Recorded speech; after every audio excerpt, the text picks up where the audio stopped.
जय श्री राम। यहाँ तक की रामायण कथा मैं कह चुकी हूँ। आगे की कथा इस प्रकार है। यमुना को प्रणाम, वनवासियों का प्रेम। तब श्री रामचंद्र जी ने सखा गुहू को अनेक तरह से समझाया। श्री रामचंद्र जी की आज्ञा को सिर चढ़ाकर उसने अपने घर को गमन किया। फिर सीता जी, श्री राम जी और लक्ष्मण जी ने हाथ जोड़कर यमुना जी को पुनः प्रणाम किया।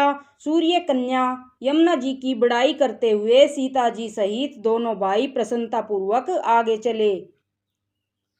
रास्ते में जाते हुए उन्हें अनेकों यात्री मिलते हैं।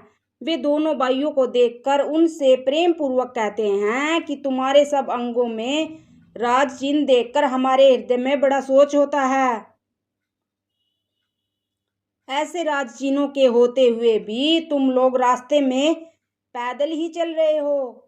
इससे हमारी समझ में आता है कि ज्योतिष शास्त्र झूठा ही है। भारी जंगल और बड़े बड़े पहाड़ों का दुर्गम रास्ता है। 30 पर तुम्हारे साथ सुकुमारी स्त्री है। हाथी और सिंहों से भरा यह भयानक वन देखा तक नहीं जाता। यदि आज्ञा हो तो हम साथ चलें। आप जहां तक जाएंगे वहां तक पहुंचकर फिर आपको प्रणाम करके हम लौट आवेंगे।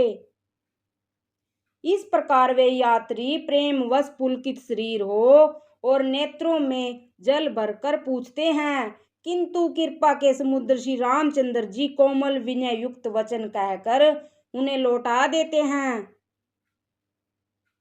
जो गांव और पूर्वे रास्ते में बसे हैं, नागों और देवताओं के नगर उनको देखकर प्रशंसा पूर्वक ईर्ष्या करते और ललचाते हुए कहते हैं कि किस पुण्य ने किस शुभ घड़ी में इनको बसाया था, जो आज ये इतने धन्य और पुण्यमयी तथा परम सुंदर हो रहे हैं। जहां जहां श्री रामचंद्र जी के चरण चले जाते हैं, उनके समान इंद्र की पुरी अमरावती भी नहीं है। रास्ते के समीप बसने वाले भी बड़े पुण्य आत्मा हैं। स्वर्ग में रहने वाले देवता भी उनकी सराहना करते हैं। जैसे नेत्र भरकर सीता जी और लक्ष्मण जी सहित घनश्याम श्री राम जी के दर्शन करते हैं। जिन तालाबों और नदियों में श्री राम जी स्नान कर लेते हैं, देव सरोवर और देव नदियां भी उनकी बड़ाई करती हैं। जिस वृक्ष के नीचे प्रभु जा बैठते हैं, कल्प वृक्ष भी उसकी बड़ाई करते हैं। श्री रामचंद्र जी के चरण कमलों की रज का स्पर्श करके पृथ्वी अपना बड़ा सौभाग्य मानती है। रास्ते में बादल छाया करते हैं और देवता फूल बरसाते और सिहाते हैं। पर्वत वन और पशु पक्षियों को देखते हुए श्री राम जी रास्ते में चले जा रहे हैं। सीता जी और लक्ष्मण जी सहित श्री रघुनाथ जी जब किसी गांव के पास जा निकलते हैं, तब उनका आना सुनते ही बालक बूढ़े स्त्री पुरुष सब अपने घर और काम काज को भूलकर तुरंत उन्हें देखने के लिए चल देते हैं। श्री राम लक्ष्मण और सीता जी का रूप देखकर नेत्रों का फल पाकर वे सुखी होते हैं। दोनों भाइयों को देखकर सब प्रेम आनंद में मगन हो गए। उनके नेत्रों में जल भर आया और शरीर पुलकित हो गए। उनकी दशा वर्णन नहीं की जाती, मानो दरिद्रों ने चिंतामणि की ढेरी पा ली हो। वे एक एक पुकार कर सीख देते हैं कि इसी क्षण नेत्रों का लाभ ले लो। कोई भी श्री रामचंद्र जी को देखकर ऐसे अनुराग में भर गए हैं कि वे उन्हें देखते हुए उनके साथ लगे चले जा रहे हैं। कोई नेत्र मार्ग से उनकी छवि को हृदय में लाकर शरीर मन और श्रेष्ठ वाणी से स्थिर हो जाते हैं। कोई बड़ की सुंदर छाया देखकर वह नरम घास और पत्ते बिछाकर कहते हैं कि अक्षण भर यहाँ बैठकर थकावट मिटा लीजिए, फिर चाहे अभी चले जाइएगा चाहे सवेरे। कोई घड़ा भरकर पानी ले आते हैं और कोमल वाणी से कहते हैं, हे नाथ आचमन तो कर लीजिए। उनके प्यारे वचन सुनकर और उनका अत्यंत प्रेम देखकर दयालु और परम सुशील श्री रामचंद्र जी ने मन में सीता जी को थकी हुई जानकर घड़ी भर बड़ की छाया में विश्राम किया। स्त्री पुरुष आनंदित होकर शोभा देखते हैं। अनुपम रूप ने उनकी नेत्र मनों का लुभा लिया है।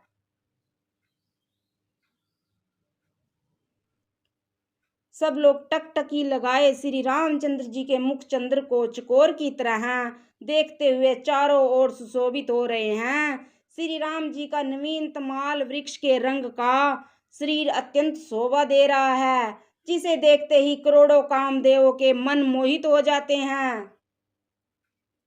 बिजली के से रंग के लक्ष्मण जी बहुत ही भले मालूम होते हैं। वे नख से शिखा तक सुंदर हैं और मन को बहुत भाते हैं। दोनों मुनियों के वस्त्र पहने हैं और कमल में तरकस कसे हुए हैं। कमल के समान हाथों में धनुष बाण शोभित हो रहे हैं। उनके सिरों पर सुंदर जटाओं के मुकुट हैं। वक्षस्थल, भुजा और नेत्र विशाल हैं और शरद पूर्णिमा के चंद्रमा के समान सुंदर मुखों पर पसीने की बूंदों का समूह सुशोभित हो रहा है। उस मनोहर जोड़ी का वर्णन नहीं किया जा सकता, क्योंकि शोभा बहुत अधिक है और मेरी बुद्धि थोड़ी है। श्री राम, लक्ष्मण और सीता जी का सुंदरता को सब लोग मन, चित्त और बुद्धि तीनों को लगा कर देख रहे हैं। प्रेम के प्यासे स्त्री पुरुष ऐसे थकित रह गए जैसे दीपक को देखकर हिरणी और हिरण गांव की स्त्रियां सीता जी के पास जाती हैं, परंतु अत्यंत स्नेह के कारण पूछते सकुचाती हैं। बार बार सब उनके पांव लगती और सहज ही सीधे सादे कोमल वाणी कहती, हे राजकुमारी, हम विनती करती हैं। परंतु स्त्री स्वभाव के कारण कुछ पूछते हुए डरती हैं।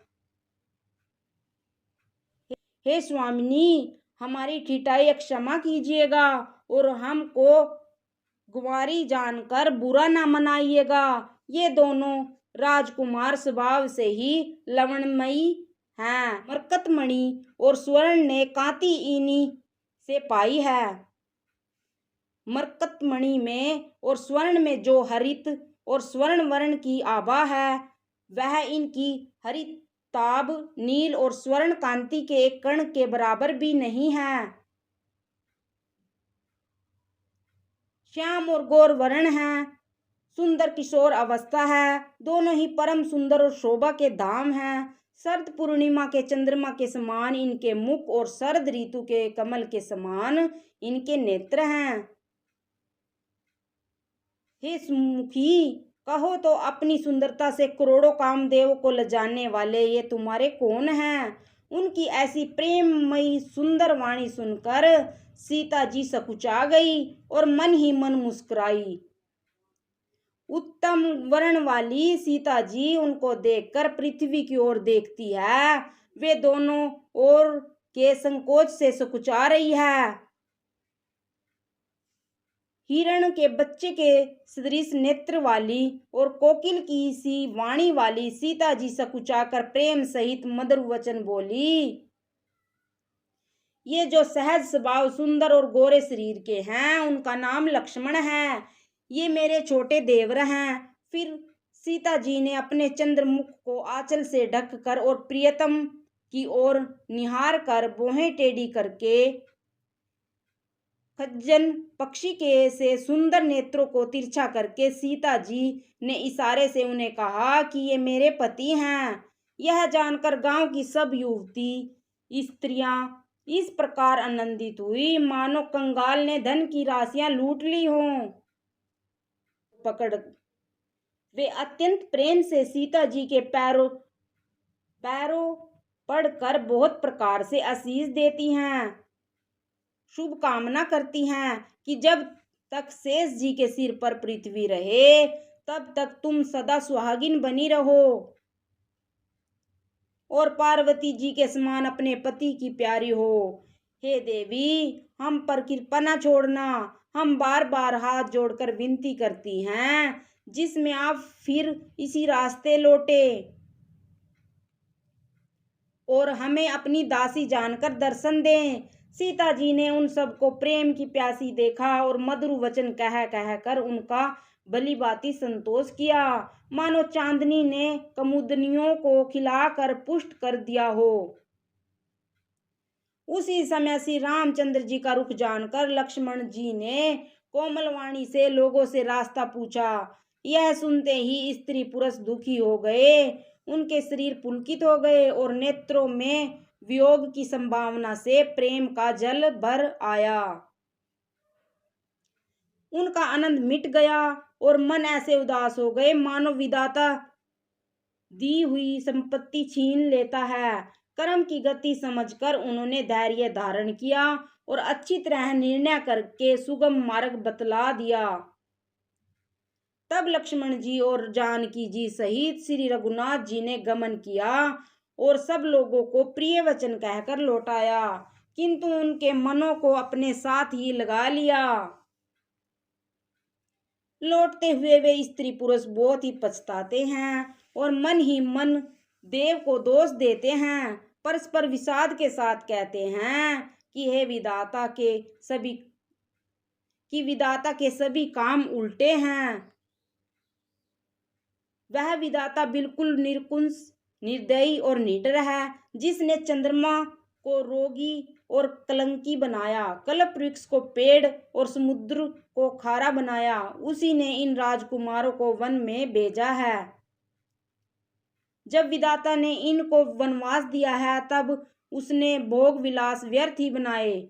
जब ये बिना जूते के रास्ते में चल रहे हैं तब विधाता ने अनेकों वाहन व्यर्थ ही रचे। जब ये कुश और पत्ते बिछाकर जमीन पर ही पड़े रहते हैं तब विधाता सुंदर सेज किस लिए बनाता है। विधाता ने जब इनको बड़े बड़े पेड़ों का निवास दिया तब उज्जवल महलों को बना बनाकर उसने व्यर्थ ही परिश्रम किया। जो ये सुंदर और अत्यंत सुकुमार होकर मुनियों के वस्त्र पहनते और जटा धारण करते हैं, तो फिर करतार ने भांति भांति के गहने और कपड़े वृथा ही बनाए। जो ये कंद मूल फल खाते हैं तो जगत में अमृत आदि भोजन व्यर्थ ही हैं। कोई एक कहते हैं ये स्वभाव से ही सुंदर हैं, ये अपने आप प्रकट हुए हैं, ब्रह्मा के बनाए नहीं हैं। हमारे कानों, नेत्रों और मन के द्वारा अनुभव आने वाली विधाता की करनी को जहाँ तक वेदों ने वर्णन करके कहा है वहां तक 14 लोकों में ढूंढ देखो, ऐसे पुरुष और ऐसी स्त्रियां कहाँ हैं? कहीं भी नहीं है। इसी से सिद्ध है कि ये विधाता के 14 लोकों से अलग हैं और अपनी महिमा से ही आप निर्मित हुए हैं। इन्हें देखकर विधाता का मन अनुरक्त हो गया, तब वह भी इन्हीं की उपमा के योग्य दूसरी स्त्री पुरुष बनाने लगा। उसने बहुत परिश्रम किया परंतु कोई उसकी अटकल में ही नहीं आए। इसी ईर्ष्या के मारे उसने इनको जंगल में लाकर छिपा दिया है। कोई एक कहते हैं हम बहुत ही जानते हैं, हाँ अपने को परम धन्य अवश्य मानते हैं जो इनके दर्शन कर रहे हैं, और हमारी समझ में वे भी बड़े पुण्यवान हैं जिन्होंने इनको देखा है, जो देख रहे हैं और जो देखेंगे। इस प्रकार प्रिय वचन कह कह कर सब नेत्रों में जल भर लेते हैं और कहते हैं कि ये अत्यंत सुकुमार शरीर वाले दुर्गम मार्ग में कैसे चलेंगे। स्त्रियां स्नेहवश विकल हो जाती हैं, मानो संध्या के समय चकवी सो रही हो। इनके चरण कमलों को कोमल तथा मार्ग को कठोर जानकर वे व्यथित हृदय से उत्तम वाणी कहती हैं। इनके कोमल और लाल लाल चरणों को छूते हुए पृथ्वी वैसे ही सकुचा जाती है जैसे हमारे हृदय सुकुचा रहे हैं। जगदीश्वर ने यदि इन्हें वनवास ही दिया था तो सारे रास्ते को पुष्पमयी क्यों नहीं बना दिया। यदि ब्रह्मा से मांगे मिले तो हे सखी, हम तो उनसे मांग कर इन्हें अपनी आंखों में ही रखें। जो स्त्री पुरुष इस अवसर पर नहीं आए वे श्री राम वे श्री सीताराम जी को नहीं देख सके। उनके सौंदर्य को सुनकर वे व्याकुल होकर पूछती हैं कि भाई अब तक वे कहाँ तक गए होंगे। और जो समर्थ हैं वे दौड़ते हुए जाकर उनके दर्शन कर लेते हैं और जन्म का परम फल पाकर विशेष आनंदित होकर लौटते हैं। अबला स्त्रियां, बच्चे और बूढ़े हाथ मलते और पछताते हैं। इस प्रकार जहाँ जहाँ श्री रामचंद्र जी जाते हैं वहाँ वहाँ लोग प्रेम के वश में हो जाते हैं। सूर्य कुल रूपी कुमुदनी को प्रफुल्लित करने वाले चंद्रमा स्वरूप श्री रामचंद्र जी के दर्शन कर गांव गांव में ऐसा ही आनंद हो रहा है। जो लोग कुछ भी समाचार सुन पाते हैं वे राजा रानी को दोष लगाते हैं। कोई ये कहते हैं कि राजा बहुत ही अच्छे हैं जिन्होंने हमें अपने नेत्रों का लाभ दिया। स्त्री पुरुष सभी आपस में सीधे ही स्नेह भरी सुंदर बातें कर रहे हैं। वे माता पिता धन्य हैं जिन्होंने इन्हें जन्म दिया है। वे नगर धन्य हैं जहाँ से ये आए हैं। वे देश पर्वत वन और गांव धन्य हैं। वही स्थान धन्य है जहाँ जहाँ ये जाते हैं। ब्रह्मा ने इसी को रच कर सुख पाया है जिसके ये सब प्रकार से स्नेही हैं। पथिक रूप श्री राम लक्ष्मण की सुंदर कथा सारे रास्ते और जंगल में छा गई है। रघुकुल रूपी कमल को खिलाने वाले सूर्य श्री रामचंद्र जी इस प्रकार मार्ग के लोगों को सुख देते हुए सीता जी और लक्ष्मण जी सहित वन को देखते हुए चले जा रहे हैं। आगे श्री राम जी हैं और पीछे लक्ष्मण जी सुशोभित हैं। तपस्वियों के वेश बनाए दोनों बड़ी ही शोभा पा रहे हैं। दोनों के बीच में सीता जी कैसी शोभित हो रही है जैसे ब्रह्मा और जीव के बीच में माया। फिर जैसी छवि मेरे मन में बस रही है उसको कहता हूँ। मानो वसंत ऋतु और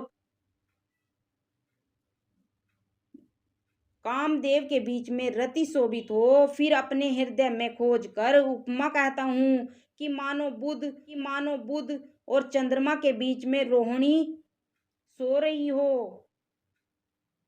प्रभु श्री रामचंद्र जी के चरण चिन्हों के बीच बीच में पैर रखती हुई सीता जी भगवान के चरण चिन्हों पर पैर ना टिक जाए इस बात से डरती हुई मार्ग में चल रही है। और लक्ष्मण जी मर्यादा की रक्षा के लिए सीता जी और श्री रामचंद्र जी दोनों के चरण चिन्हों को बचाते हुए दाहिने रख कर रास्ता चल रहे हैं। श्री राम जी, लक्ष्मण जी और सीता जी की सुंदर प्रीति वाणी का विषय नहीं है अर्थात अर्वचनीय है, अतः वह कैसे कही जा सकती है। पक्षी और पशु भी उस छवि को देखकर मगन हो जाते हैं। पथिक रूप श्री रामचंद्र जी ने उनके भी चित्त चुरा लिए हैं। प्यारे पथिक सीता जी सहित दोनों भाइयों को जिन जिन लोगों ने देखा उन्होंने भव का अगम मार्ग बिना ही परिश्रम आनंद के साथ तय कर लिया, अर्थात वे आगमन के चक्कर से सहज ही छूटकर मुक्त हो गए। आज भी जिसके हृदय में स्वप्न में भी कभी लक्ष्मण सीता राम तीनों बटोही आ बसे तो वह भी श्री राम जी के परम धाम के उस मार्ग को पा जाएगा जिस मार्ग को कभी कोई बिरले ही मुनि पाते हैं। तब श्री रामचंद्र जी सीता जी को थकी हुई जानकर और समीप ही एक बड़ का वृक्ष और ठंडा पानी देखकर उस दिन वहीं ठहर गए। कंदमूल फल खाकर प्रातःकाल स्नान करके श्री रघुनाथ जी आगे चले। जय श्री राम।